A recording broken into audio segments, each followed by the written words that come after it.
महाराष्ट्र में मराठी भाषा का अभिमान रखना ये कोई गलत बात नहीं है, लेकिन भाषा के चलते अगर कोई गुंडागर्दी करेगा तो इसको हम सहन नहीं करने वाले। कोई अगर भाषा के आधार पर मारपीट करेगा तो ये सहन नहीं किया जाएगा।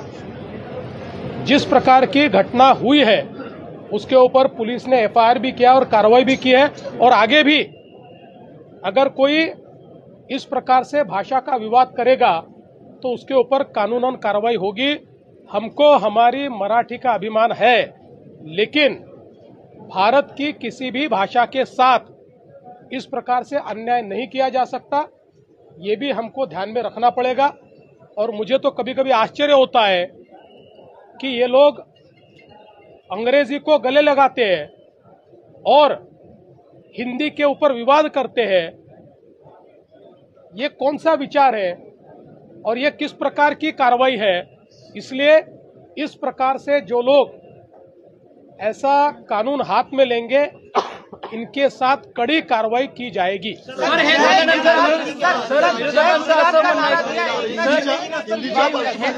विरोधकांचं असं म्हणणं आहे की हा वाद अमराठी असून हा व्यापाऱ्यांचा वाद आहे असं विरोधक म्हणतात आहे। व्यापाऱ्यांचा वादाचा काय अर्थ आहे?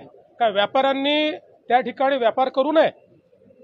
एखादा मराठी व्यापारी हा जर आसाममध्ये जाऊन व्यापार करत असेल आणि त्याला जर आसामी भाषा शिकायला वेळ लागला तर काय त्याला आसाममधल्या लोकांनी मारायचं? त्याच्यामुळे हे योग्य नाही आहे। अशा प्रकारे वागणं योग्य नाही। खरा अभिमान असेल ना तर मराठीची सेवा करा, खरा अभिमान असेल मराठी शिकवा, खरा अभिमान असेल क्लासेस चालू करा, खरा अभिमान असेल तर लोकांना मराठी बोलायला प्रवृत्त करा, आणि खरा अभिमान असेल आपल्या मुलांनाही मराठी शिकवा ना, मराठी शाळेत टाका ना। अशा शाळेत का टाकता जिथे मराठी ही तिसरी भाषा आहे? आणि महानगरपालिकेच्या अशा शाळा का सुरू करता की ज्या शाळेमध्ये स्पष्टपणे लिहिलंय मराठी तिसरी भाषा असेल? हे इकडे चालतंय आणि त्या व्यापाऱ्यांना मारताय, हे योग्य नाहीये। केडिया नावाचे गृहस्थ उद्योगपती एकनाथ शिंदे यांनी पुण्यामध्ये जय गुजरातचा असा नारा दिलेला आहे।